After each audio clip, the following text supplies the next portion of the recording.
सदियां बीत जाती है ज्ञान को संग्रहित करने में। ये धर्म समीक्षा, ये नीति शास्त्र, ये वास्तु शास्त्र, ये नगर रचना शास्त्र, वैदिक शास्त्र क्या नहीं था यहां पर। कितने दूर देशों से आते थे विद्यार्थी यहां पर ज्ञान प्राप्ति के लिए। यहां इस भारतवर्ष के गौरव स्थान पर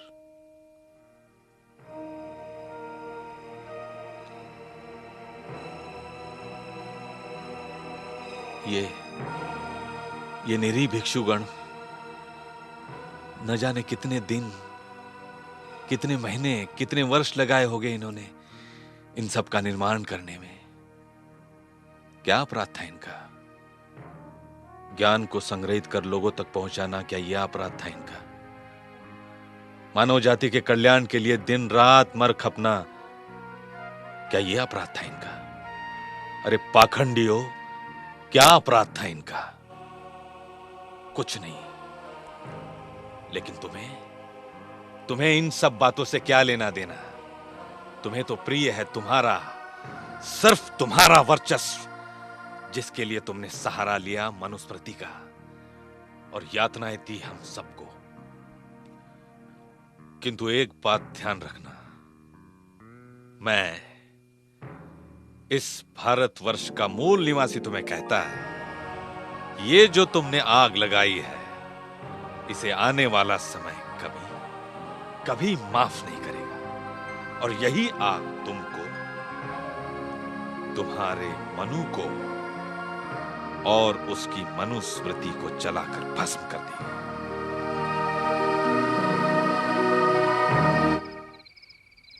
शक्तिनापि शूद्रेण न कार्यो धन संचय। शक्तिनापि हि शूद्रेण शक्तिनापि हि शूद्रेण न कार्यो धन संचय। शूद्रोऽपि धनमासादय ब्राह्मणानेव बाधते। शूद्रोऽपि धनमासादय ब्राह्मणानेव बाह्यते। ब्राह्मणानेव बायते नहीं, ब्राह्मणानेव बाधते। अर्थात सामर्थ्यवान होने पर भी शूद्र को धन संचय नहीं करना चाहिए, क्योंकि धन संचय होने पर वे ब्राह्मणों के लिए उपद्रव खड़ा करते हैं। दादाश्री, क्या शूद्र उपद्रवी होते हैं? बहुत उपद्रवी होते हैं, बहुत उपद्रवी होते हैं। उन्हें कोई भी अवसर नहीं देना चाहिए, न धन का न ज्ञान का। उन्हें सदैव अपना दास बनाकर रखना चाहिए। क्यों दादाश्री? क्योंकि उन्हें अवसर मिले तो वे हमसे प्रतिशोध लेंगे बेटा। अच्छा? हम संख्या में कम हैं, किंतु ऐसी परिस्थिति में भी हमें अपने श्रेष्ठत्व का अधिकार खोना नहीं चाहिए। यही हमारा ब्राह्मण धर्म है। ये बात तुम्हें सदैव ध्यान में रखनी चाहिए, अपनी स्मरण में रखनी चाहिए, अब भी और जब तुम वयस्क हो जाओ तब भी, और निरंतर। जी दादाश्री। अभी जो तुमने श्लोक कंठस्थ किया है ना, वह हमारे महामहिम मनु जी का है। उन्हीं के परंपरा के जगत गुरु श्री शिवाचार्य जी का कल प्रातः प्रवचन आयोजित किया गया है।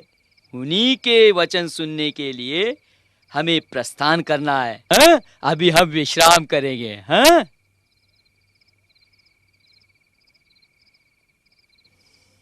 शक्तिनापि हि शूद्रेण न कार्यो धन संचय।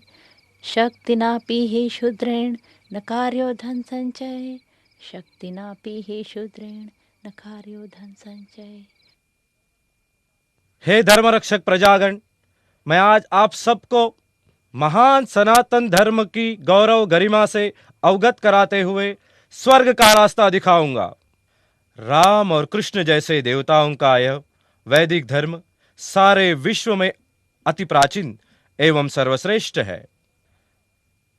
समाज का हर व्यक्ति अपना जीवन सुखपूर्वक व्याप्त करे, इसलिए उसे सनातन धर्म का एवं उसके नियमों का कठोरता पूर्वक अपने जीवन में पालन करना होगा। तभी समाज की हर जाति का व्यक्ति सुखमय स्वर्ग को प्राप्त होगा। हर एक व्यक्ति का जन्म उसके पूर्व जन्म के पाप और पुण्य के कर्म के आधार पर ही 4 वर्णों में हुआ है। सर्वश्रेष्ठ ब्राह्मण, क्षत्रिय, वैश्य तथा शूद्र सभी को अपने कर्म बड़े ही भक्तिभाव से मनुस्मृति के अनुसार ही करने चाहिए। यदा यदा हि धर्मस्य ग्लानिर्भवति भारत अभ्युत्थानम् अधर्मस्य तदात्मानं सृजाम्यहम् परिमाणाय साधूनां विनाशाय च दुष्कृतां धर्म संस्थापनार्थाय संभवामि युगे युगे। 8वें अवतार भगवान श्री कृष्ण ने कहा है कि मानव जाति पर जब जब भी संकट आते हैं तब तब उनके संकट के निवारण के लिए साक्षात भगवान इस धरती पर अवतरित होते हैं। तदनुसार भगवान के 9वें अवतार श्री भगवान बुद्ध अवतरित होकर मनुष्य जाति को समता एवं बंधुत्व का संदेश देकर कहते हैं कि सभी मनुष्य समान है, सभी चारों वर्ण के व्यक्ति एक जैसे हैं, सिर्फ उनके कर्म भिन्न भिन्न है। इसलिए भगवान विष्णु के 9वें अवतार भगवान बुद्ध कहते हैं कि झूठ, सरासर झूठ, पाखंड है ये सब। भाइयों भाइयों, इसके भूल भुलैया पाखंडी बातों के जाल में ना फंसो। ये ब्राह्मणवादी हम सबको बहका रहा है। जिस महान तथागत बुद्ध ने समता का मार्ग बताकर ईश्वर के अस्तित्व को ही नकारा है, तो फिर वो ईश्वर के अवतार कैसे हुए? ये पाखंडी ब्राह्मणवादी बुद्ध को भगवान का अवतार बताकर मनुवादी वर्ण व्यवस्था के चपेटे में लेकर हमें फिर एक बार दास्ता के अंधेरे में धकेल रहा है। अरे क्षत्रिय, देख क्या रहे हो? अरे धर्म डूबा जा रहा है। राज सत्ता के आश्रय और राजदंड के दमन से मैं घबराने वाला नहीं हूँ। जब जब और जैसे ही मुझे अवसर मिलेगा, मैं तुम्हारे पाखंड की धज्जियां उड़ाता रहूंगा। पकड़ लो इसे, इस अधर्मी की हत्या कर दो, ताकि कोई पापी और अधर्मी इस धर्म के विरुद्ध आवाज न उठा सके।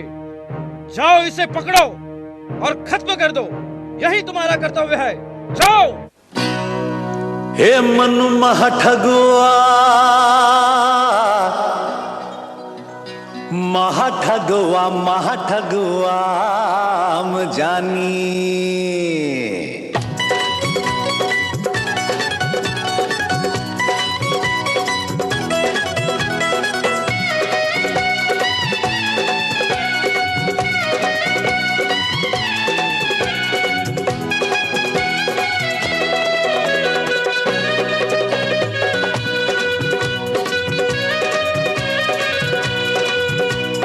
क्षत्रिय के संग रास रचायो, क्षत्रिय के संग रास रचायो, बामन हाथ बिकानी रे मनु महाठगवा हम जानी रे, मनु महाठगवा हम जानी, मनु महाठगवा हम जानी रे, मनु महाठगवा हम जानी। क्षत्रिय के संग रास रचायो, बामन हाथ बिकानी रे मनु महाठगवा हम जानी रे, मनु महाठगवा हम जानी, मनु महाठगवा हम जानी रे, मनु महाठगवा हम जानी।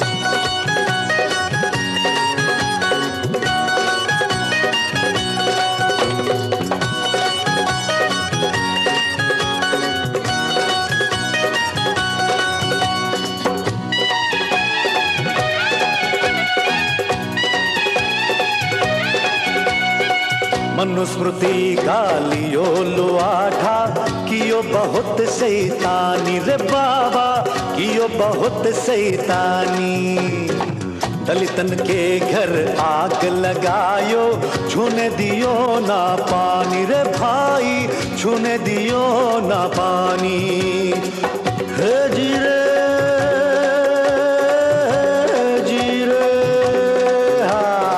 चारों वर्ण में देश को बांटा, चारों वर्ण में देश को बांटा, गजब तेरी मनमानी रे मनु महाठगवा हम जानी रे, मनु महाठगवा हम जानी, मनु महाठगवा हम जानी रे, मनु महाठगवा हम जानी।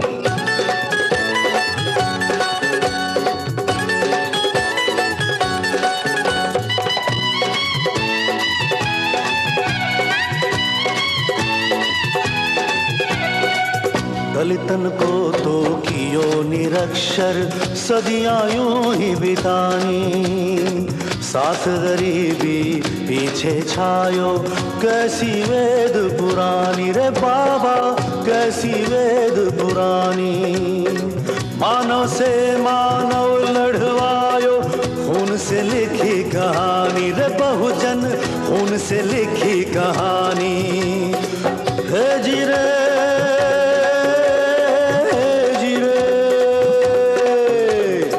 जाग बिरादर बांध मुष्टिका, जाग बिरादर बांध मुष्टिका।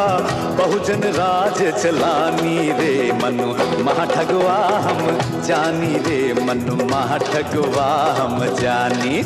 मनु महाठगवा हम जानी रे मनु महाठगवा हम जानी। क्षत्रिय के संग रास रचायो, क्षत्रिय के संग रास रचायो। बामन हाथ बिकानी रे मनु महाठगवा हम जानी रे मनु महाठगवा हम जानी। हे मनु महाठगवा हम जानी रे मनु महाठगवा हम जानी। मनु महाठगवा हम जानी रे मनु महाठगवा हम जानी। मनु महाठगवा हम जानी रे मनु महाठगवा हम जानी रे।